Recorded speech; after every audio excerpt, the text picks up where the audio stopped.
So let's get right into it, shall we? So all of us right now, there is a 3-step process that defines who we are as people. Okay, and this is really a few slides here, so this will not be very long. But we all go through a 3-step approach. The first thing that happens in our life is the experience. And this is based on personal experience. So what has happened to us in school or in family, in community, life experiences. Another one is how we're taught from our teachers or our parents, including our environment. So if you live in a very hostile, hate-based community, or if you go to church that is anti-gay, that is the experiences that you are exposed to. Now, those experiences will then create your world, your virtual world. And this virtual world is based on your preferences, based on your beliefs, and your different priorities, and many more do's and don'ts, likes, and so forth, caveats, what kind of movies you like, what you find funny, what you find entertaining, what do you find respectful, what do you find valuable. All this makes up your virtual world, but that world is created from the experiences that you have gained from the past. And that virtual world that you live in will dictate your actions of what you would do, what you will write, like in an email or a web post, something like that, and what you will say to a person. This is the 3-step approach that happens for all of us. Now, experiences change for people all the time. So usually you will see young people, they will go through different experiences. So that will change their virtual world with their preferences and their beliefs and their different priorities. And of course, that will change their actions. But this is it, folks. This is what it comes down to for each person on this planet. Now, by the way, these priorities that I speak of, we all have default priorities. Now, priorities are the important things in our life, like ourselves. We do view ourselves as very important. Other priorities will include our family. It will include our ideology, whether we are liberal or progressive, moderates, libertarians, or conservative. And that will, of course, carry over to our political affiliation, being Democratic or being a Republican. There's other priorities about your religion and about your socioeconomic class and your sexual preferences. These are all very important things in our lives. And those are things, like our beliefs and our preferences, that makes up the virtual world. And as I mentioned in the human formula, it is this virtual world that defines who you really are as a person. But that virtual world is created because of the experiences that you have encountered in your life, what you were taught, and the environment that you actually live in.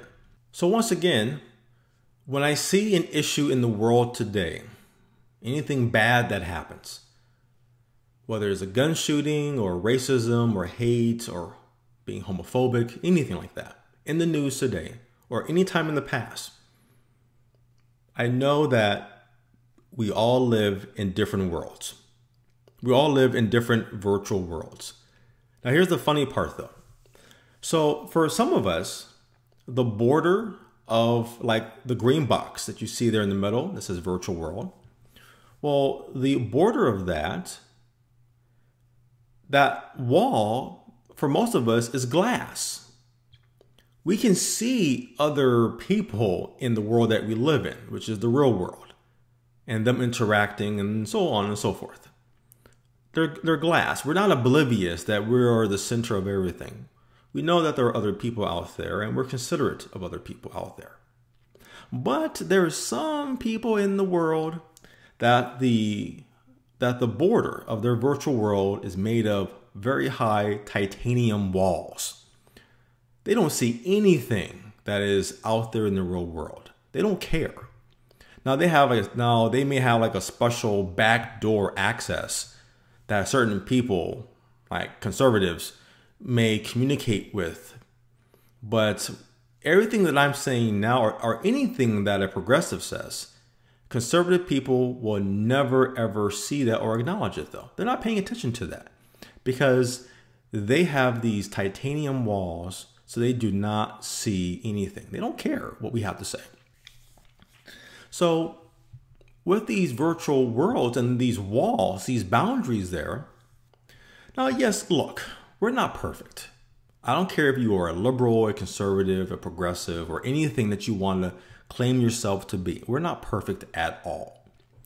And yes, for us liberal facing people, moderates, yes, our glass walls, maybe they are a little bit foggy, So sometimes we don't see other people. So we sometimes assume that we are in our own world and we may not pay attention or consider other people's feelings.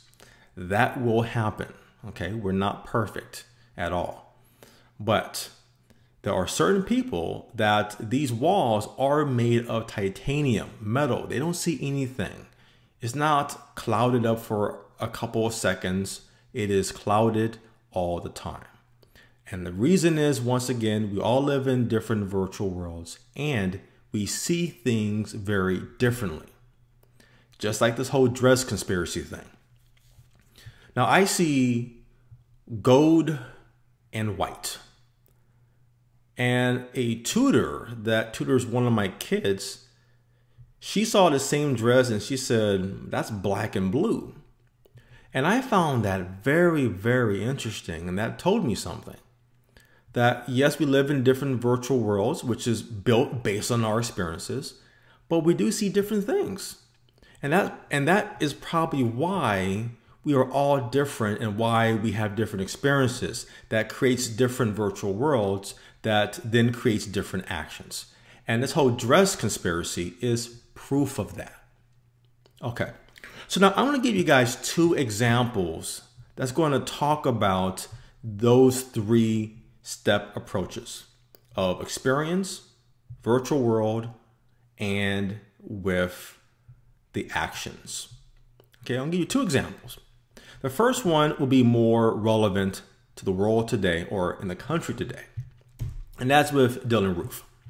So Dylann Roof has been exposed to different type of experiences, how he was taught, and what environment he lived in.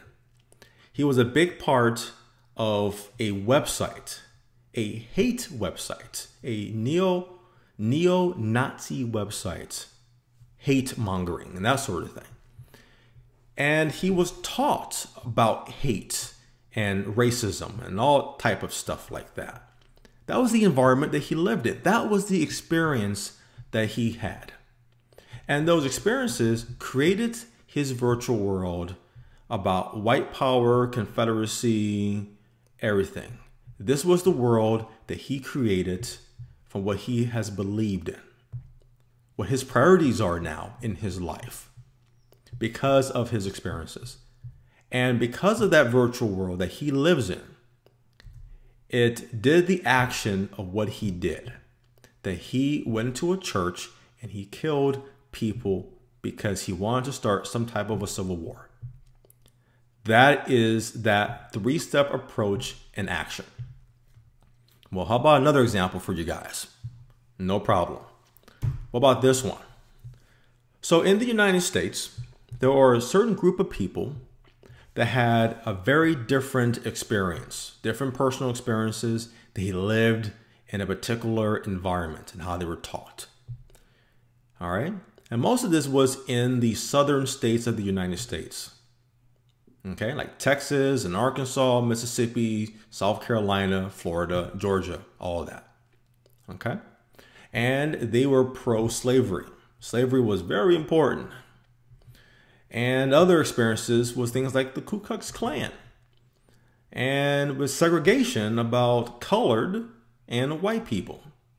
With water fountains or where you sit on the bus and so forth. Different schools. White people get the nice fancy water fountains. The colored people, well, at least you're getting something, right? But for many Americans, this was their experiences. This was the environment that they have lived in, right? So what happens from the experiences of our life? It builds our virtual world. And from those experiences, it created the Conservative Party, Republicans. This is the virtual world that they have created. Those people with those particular experiences. So it built their preferences, their beliefs, and their priorities. Well, let me tell you something about this virtual world and about these conservatives.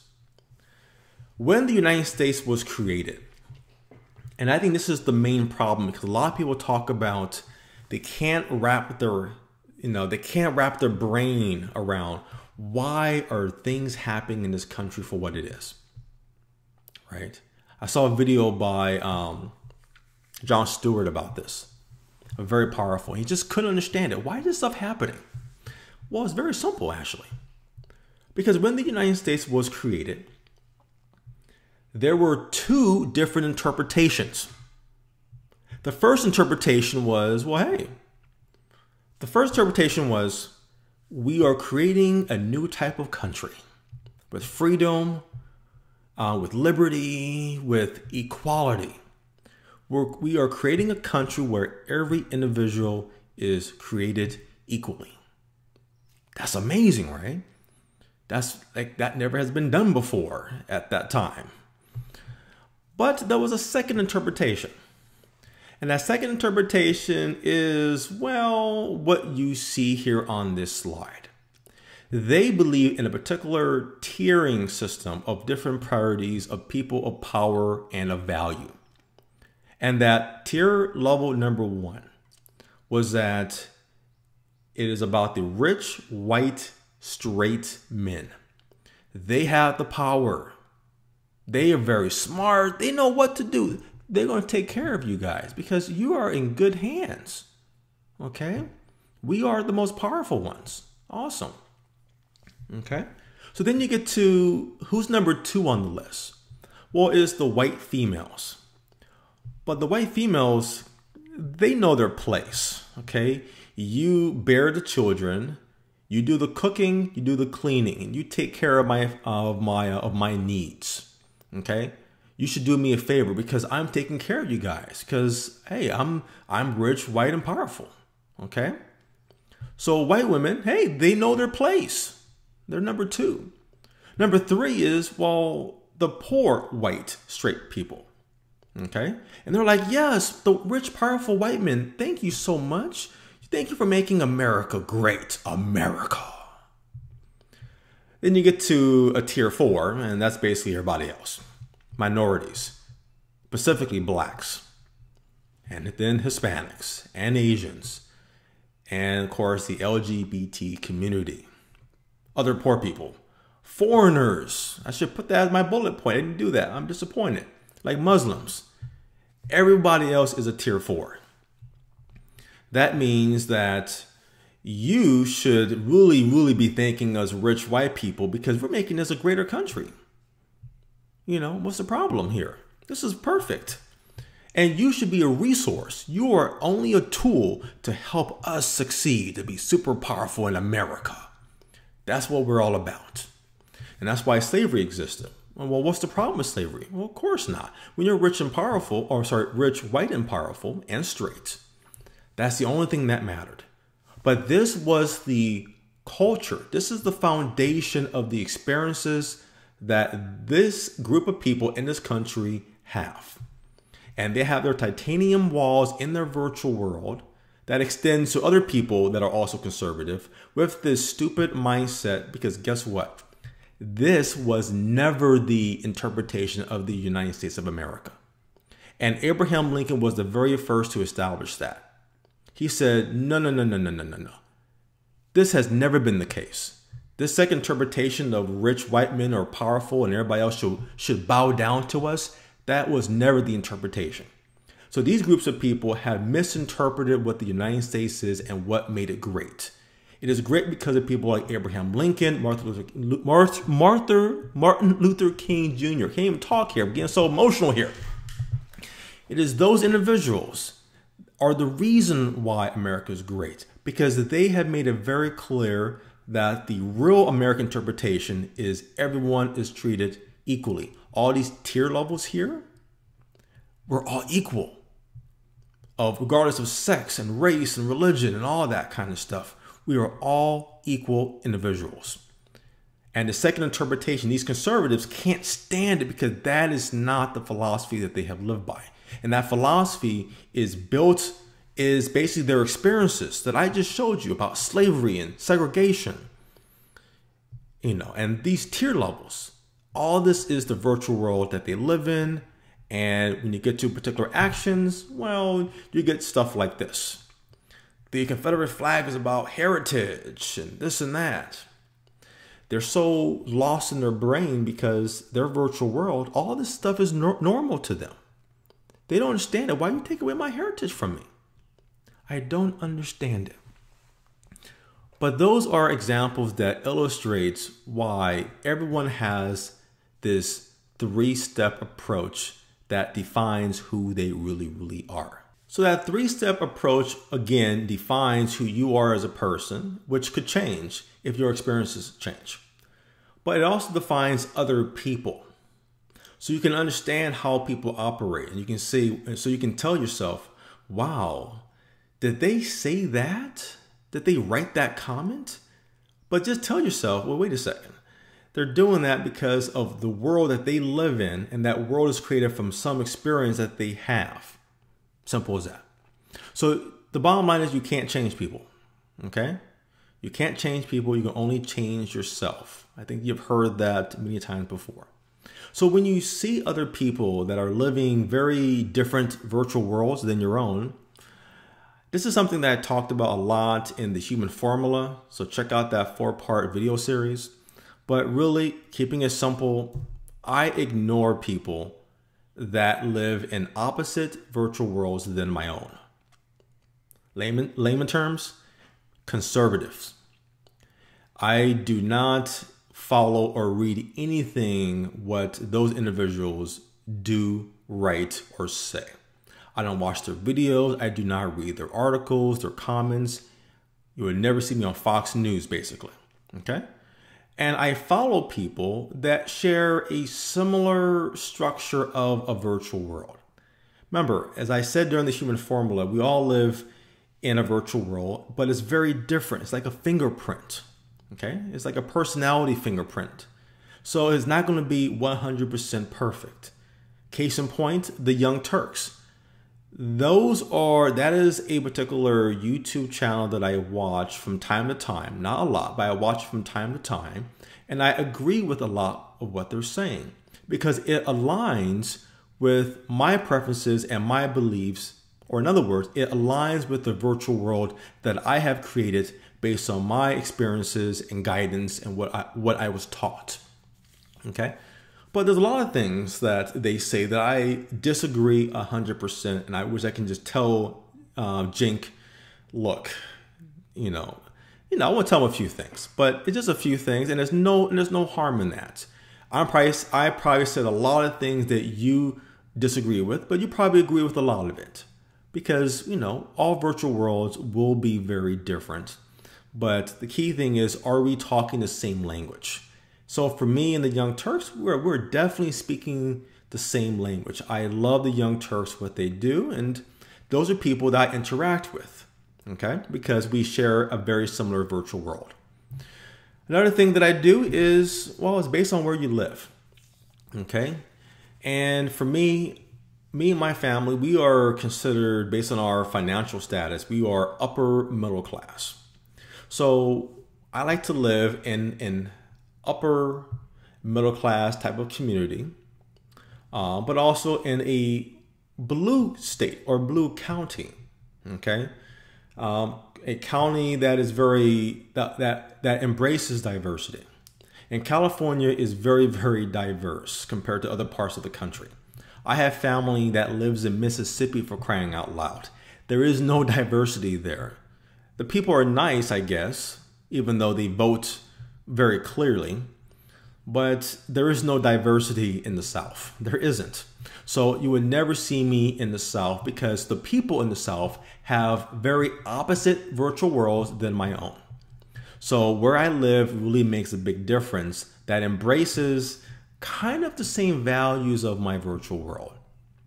And of course, number 3, I just need to focus on my priorities and things that are important to me.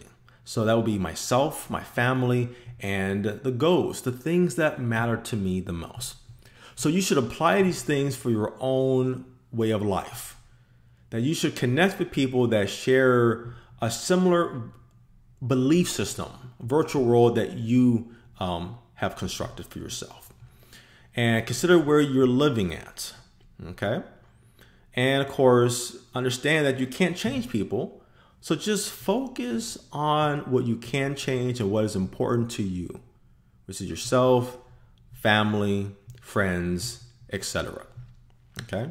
Just keep those factors in mind. I'm sure there are many other bullet points of how you can interact with the world today, but this is basically what it is. Okay? There's probably more, but once again, these are kind of what I go through my head when I see something that doesn't make any sense and conflicts with what I care about. So that will conclude this video of the MT Doctrine and discussing the 3-phase approach. So here's what I want to do next, and I need your guys' help on this. So if you like this video and all the other videos, please like this video. Please subscribe to this channel.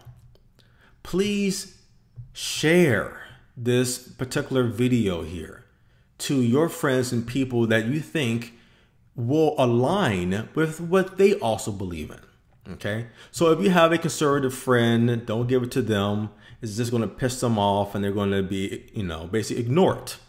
Give it to people that you think that it would definitely benefit the most from the content that I am providing.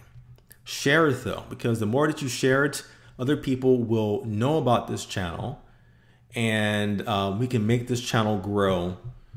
Because me completing this video doesn't mean that I'm done with the channel, because I want to do more videos based on that 3-phase approach. Just giving you guys more examples of why these things are happening. That, oh yeah, this is happening because of this experiences of this person. So this is creating this virtual world for that person, and that is why they have done that action. So that's kind of the format I want to start doing moving forward on major events in the world, or major events in the country. Let's keep it simple, right? Because we can't change the world, so let's at least give some focus with the United States of America. So please subscribe to this channel. Please like this video. Please share this video. And the more support I get from you guys, I will be pushing out new content to keep you guys focused on track with creating and embracing the virtual worlds that we all kind of have an agreement on. Because, again, all of us want the same thing. We want to focus on our priorities and the things that matter to us. So thank you for watching this video, and I will see you guys next time.